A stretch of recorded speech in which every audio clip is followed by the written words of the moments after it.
Os livros que em nossa vida entraram são como a radiação de um corpo negro, apontando para a expansão do universo, porque frase, conceito, enredo, o verso e, sem dúvida, sobretudo verso, é o que pode lançar mundos no mundo.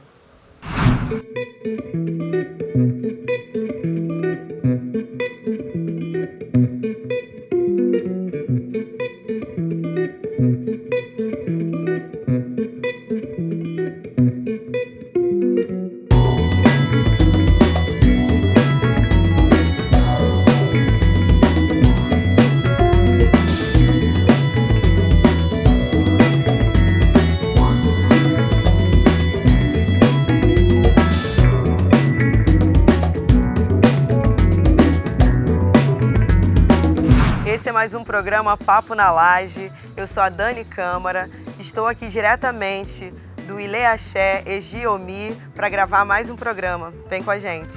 Oi, eu sou a Dani Ribeiro, sou EQED, professora, artesã. Estou lançando meu primeiro livro, Chã de Dentro. Sou Rafael, tenho 34 anos, sou escritor, revisor, preparador de textos, professor, filósofo e agora escritor lançando meu primeiro romance, Carniça.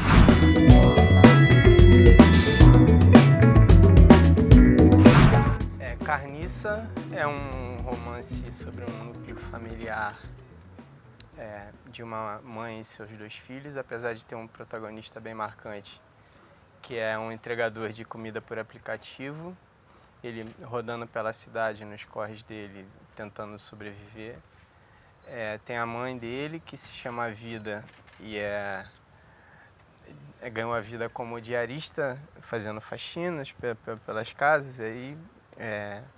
E tem um irmão que tinha um sonho de ser jogador de futebol, até que em certo ponto da trajetória dele, ainda juvenil e tal, tentando ali galgar os passos, não conseguiu, se machucou e não conseguiu dar prosseguimento a isso.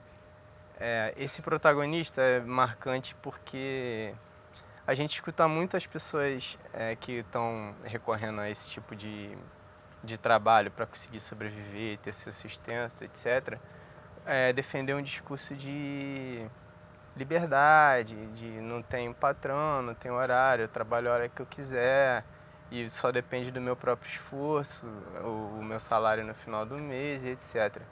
E acaba esquecendo dos direitos, né? Dos direitos trabalhistas que a gente tem e que foram tão arduamente conquistados.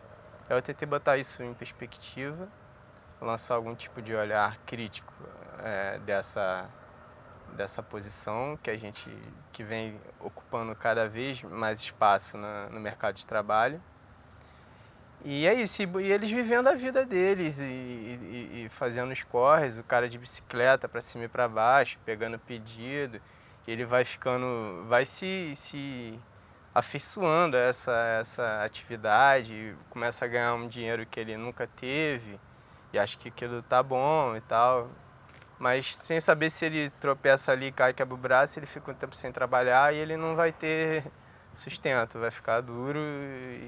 E aí tem a mãe dele ali que está sempre sendo aquela cama de proteção, mas também não é assim também, não tô aqui para tudo que você quiser. E é isso, é a vida rolando sem muito, tentei fazer um lance que não tivesse grandes reviravoltas, porque eu acho que a vida é um movimento sem muitas reviravoltas, a gente vai vivendo um dia depois do outro e coisas acontecem, a gente lida com elas. E eu tentei fazer isso também no livro. E é isso, é basicamente isso. Chã de Dentro é um lugar, geograficamente não se sabe muito onde, mas ele habita uma encruzilhada. Existe uma encruza e existe Chã de Dentro nessa encruza. Se eu tivesse que ilustrar esse livro, seria uma mesa com muitos lugares no meio de uma rua. Porque o lugar, né, eu não sei se é uma cidade, enfim. Esse lugar, chamado Chã de Dentro, é permeado por muitas pessoas de diferentes personalidades e vivências, experiências e idades. Não é um lugar que a gente marca isso, sabe-se quem são os mais velhos e os mais novos pelo tratamento que eles se dão ali. E é um lugar com as suas vivências e experiências. Então é como se você tivesse sentado à mesa com muita gente de muito lugar.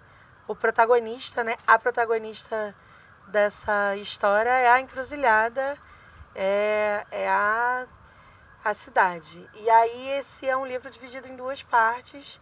E o que eu quis mexer, trabalhando nessa história, foi o lugar da memória.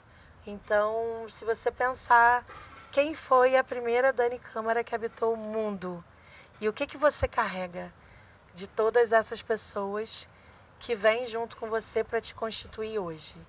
Então, é um livro que tem essa passagem de um lugar para outro que também não se sabe muito qual é o segundo lugar, mas que é mais palpável e como esses habitantes desse segundo lugar carregam essa vivência, experiência desse primeiro lugar. E aí é brincar com essa história do mágico, do realismo fantástico, do mágico religioso, que para mim está assentado no nosso dia a dia. Não é um coelho saindo de uma cartola, sabe? É que coelho e que cartola também é essa, né? Então são as pessoas e suas potências, sabe? É o fogo saindo da mão ali, sem truque. Acho que chão é isso, essa encruzilhada aí. Que é o né? Que é o primeiro, que é o fogo, que é Exu, que é essa primeira palavra. Como que isso habita na gente e nessa galera aqui, que é um pouco da gente também. E ver as pessoas por aí, me lembrar de alguém que eu estava escrevendo ou escrever sobre alguma história que eu vivi ou que eu ouvi. Essa mesa posta aí pra gente sentar e beber e comer junto.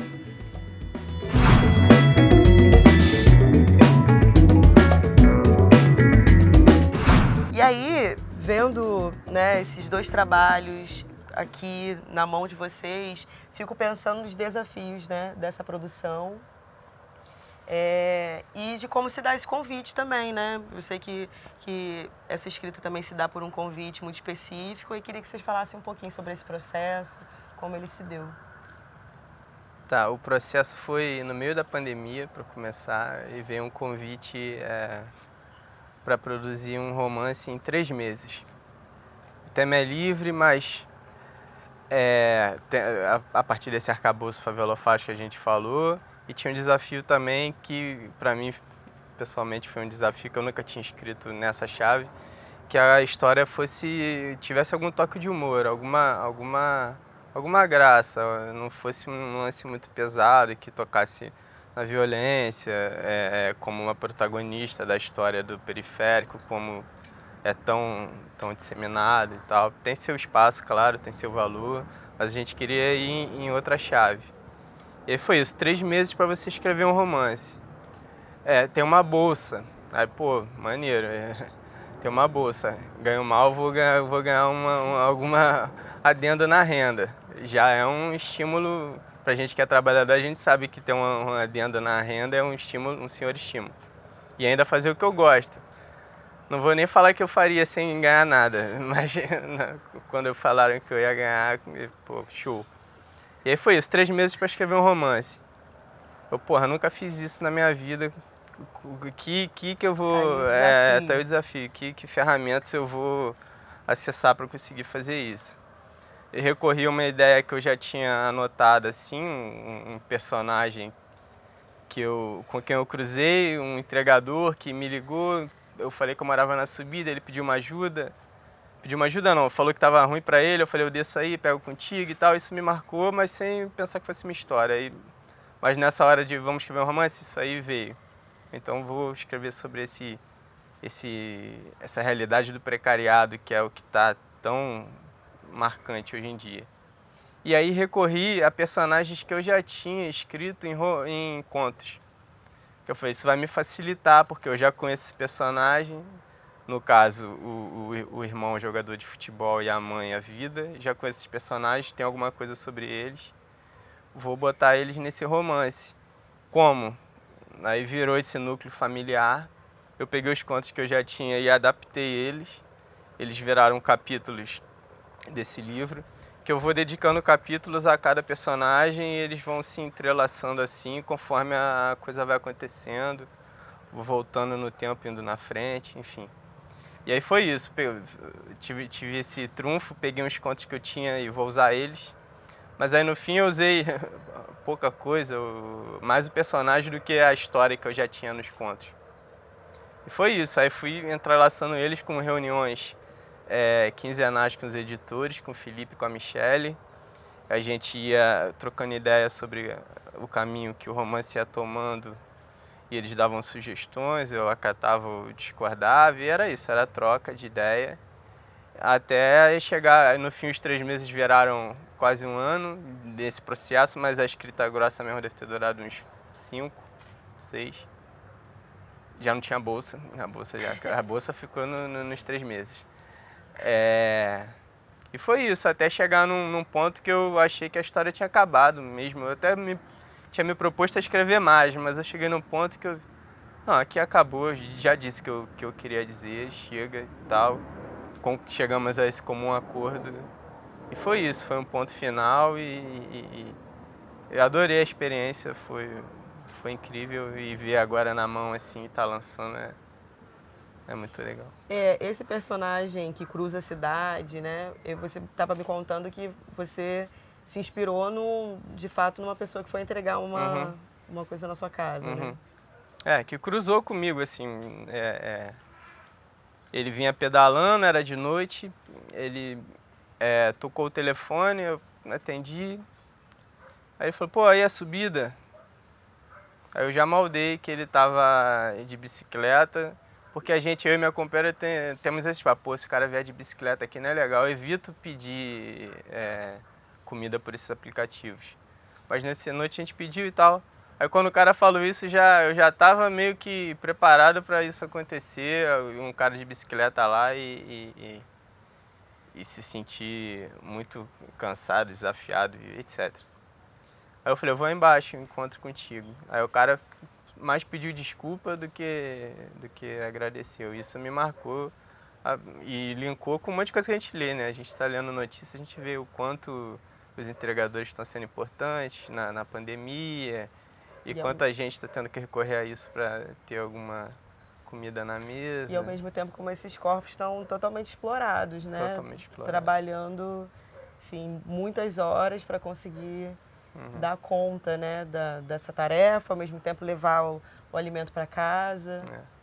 Chã, de início tinha o nome de Chã de Alegria. Eu queria falar sobre, já sabia que era uma encruzilhada, já sabia que era um lugar que habitava uma encruzilhada e tinha uma mulher. E aí a história era de como eu consigo sair para vários lugares sem conseguir sair dali porque eu não tenho recurso, ou não consigo, alguma coisa me prende. E aí, quando eu comecei a escrever, eu entendi que não tinha um protagonista, que o chão era Chã e todas as pessoas. Então, essa primeira mulher que eu pensei, ela está no livro, só que ela se relaciona com todas as outras pessoas. E é um desafio você escrever sobre tanta gente, porque eu acho que a minha circulação de vida é cruzar com muitas pessoas, ouvir as histórias, escrever sobre isso, como eu recontaria isso, qual a solução não, né? Mas como que eu, sei lá, viraria para uma outra esquina da situação que se apresentou e coloquei um monte de gente aqui para se conversar nessa história. Não é fácil, a gente que é trabalhador com outras frentes também, que precisa arrumar a brecha para também escrever, para também fazer outras coisas. E aí dou aula, né? Sou EQED. Então, como que a gente consegue falar da gente, do que a gente quer falar, de outras pessoas que a gente quer também contar suas histórias nesse tempo. E aí foi um presente, foi uma loucura, porque você tem 3 meses para escrever um trabalho, mas às vezes você fica 15 dias sem conseguir botar a mão naquilo ali. E aí, em algum momento, o personagem te morde o calcanhar e você deslancha aquela história. 3 meses é uma imersão, 3 né? meses é uma imersão, às vezes numa piscina rasa, tá? E aí é lindo, é doido, é muito bom. E tá aí. Tamo aí. Bom, esse convite, ele veio do Bando Editorial Favelofágico, isso. que hoje é um selo, né, do Isso, Ecomuseu, que isso. acontece lá em Manguinhos. Se vocês quiserem falar um pouquinho mais também do projeto, dessa experiência, né, não só da escrita, dos desafios, né, que é sobre essa parte criativa, mas também sobre essa experiência na prática, né? A minha primeira residência foi em 2016. Uma amiga me mandou o edital, falou, ó, você que escreve umas coisas por aí, vai lá conhecer essa gente. Aí eu preenchi um formulário, fui lá fazer a entrevista e rolou. E aí lá eu soube que era para escrever uma novela como gênero literário e trabalhar com parceiros. Eu já conhecia Manguinhos, já tinha uma relação de trabalhar nas escolas lá.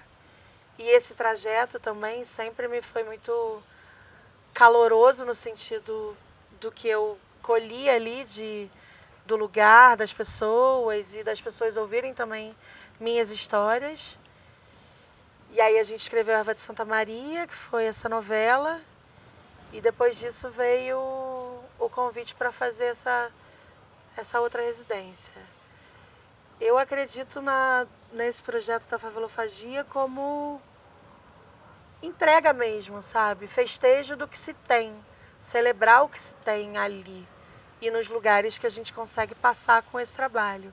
Então, essa a gente não conseguiu que fosse presencial, né? A anterior foi, porque a gente está vendo pandemia. E é muito importante porque todo mundo tem uma história para contar. E quando você está naquele lugar contando a sua história ali para outras pessoas que se identificam ou que você leva essa informação, ó, nesse lugar aqui também acontece esse tipo de coisa. Não só se noticia X ou Y informação desse lugar. E todo esse florescimento que a gente consegue ter com o que já existe, né? Manguinhos é um lugar assim. Manguinhos é muito habitado por muita maravilhosidade, né? Muita vida, muita inclusa. A cultura de Manguinhos exatamente, sabe? É festa também. E é especial por isso. Bom. Então, eu conheci já... Eu já conhecia porque minha companheira trabalha na Fiocruz e já tinha me contado coisas sobre o Bando Editorial Favelofágico, a Favelofagia, tinha me mostrado um manifesto. Eu já conhecia a ideia e tal, mas eu lembro dessa residência a que a Dani se referiu, mas para mim era meio inviável porque eu morava em Nova Iguaçu e era um lance que tinha que estar presente em Manguinhos de manhã, de dia, para mim não rolava, eu trabalhava, sei lá, estudava, não conseguia estar presente e não me inscrevi, mas estava ligado na ideia e adoraria fazer parte, mas a prática não deixava, né? A vida corrente. Até que aí o Felipe me ligou, o editor desses livros, desses 4, de nós dois e de mais 2 que também estão sendo lançados agora junto com o nosso. E me chamou para escrever um romance. Aí foi essa história que eu te contei. Mas eu já tinha uma ideia do que era, já conhecia o Manifesto Favelofágico, etc. Sabia Tem um livro lá em casa de contos, que também foi lançado a partir do bando. Tinha revisado um livro, antologia teatral do seu Geraldo, que é lá de Manguinhos, eu tinha trabalhado nesse livro. Enfim, eu já tinha contato, mas não como um autor do selo. O contato como autor do selo foi agora, a partir dessa escrita. Porque às vezes sentar e escrever um livro, tem eu acho que tudo isso que você falou. Às vezes a gente está no corre, trabalha com outras coisas, né? Não trabalha só com isso. E aí tirar um tempo para fazer uma imersão, para uma escrita, eu acho que já é um primeiro desafio, né? E aí depois materializar no papel, assim, ter para poder lançar, para poder distribuir. Eu acho que é um outro desafio também, que é essa relação do dinheiro. Então, essa iniciativa ela é muito importante, assim, eu vejo como tão necessária, né?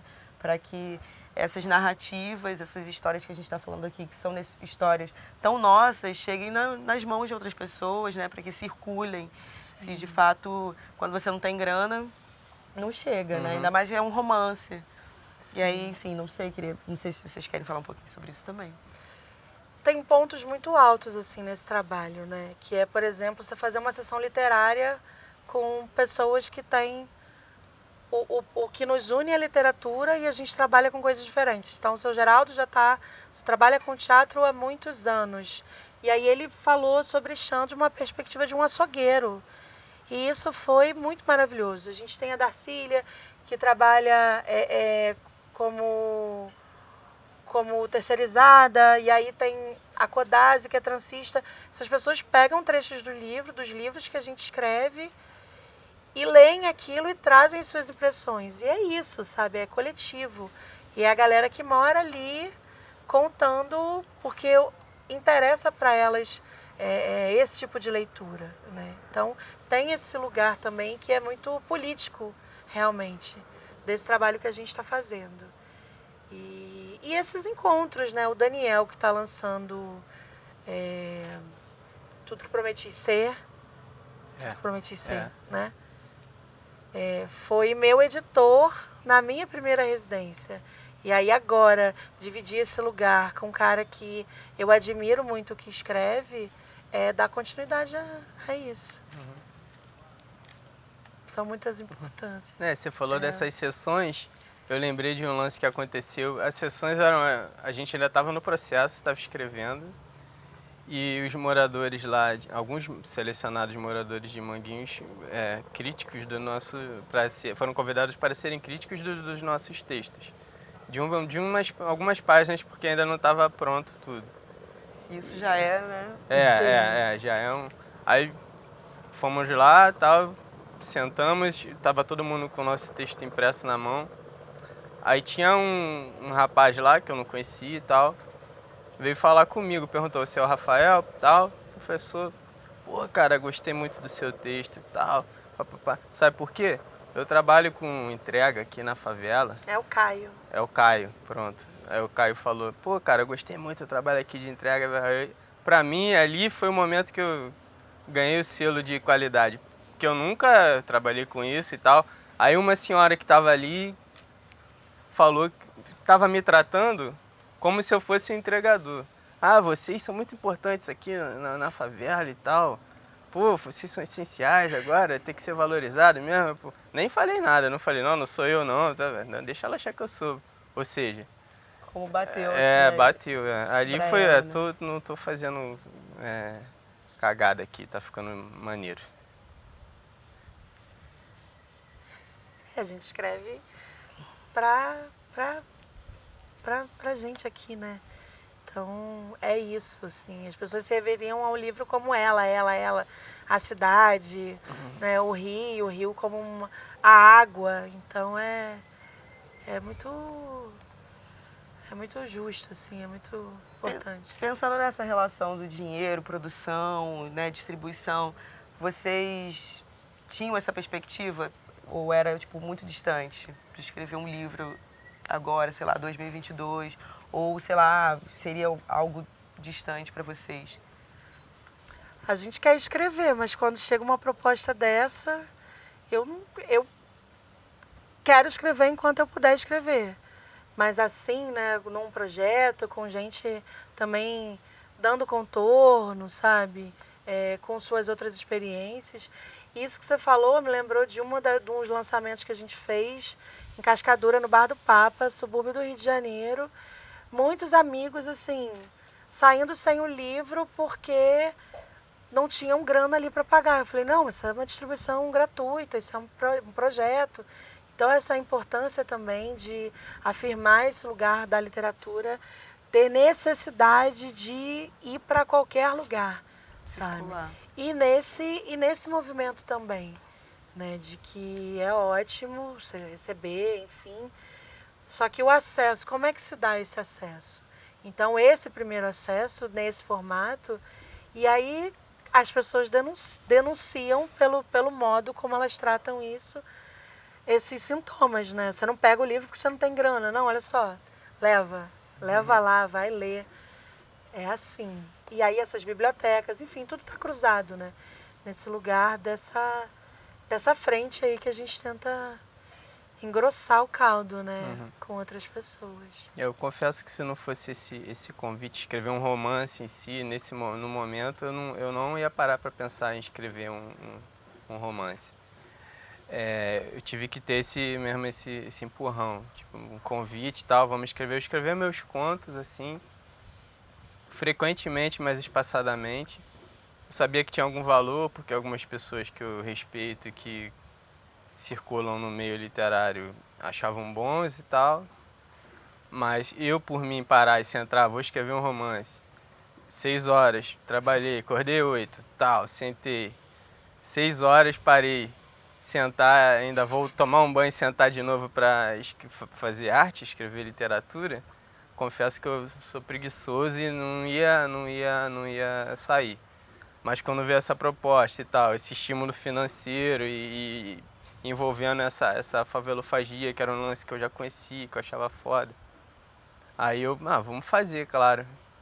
Fui desafiado então vamos fazer. Mas eu me desafiar a mim mesmo ia ser complicado. Escrever um romance.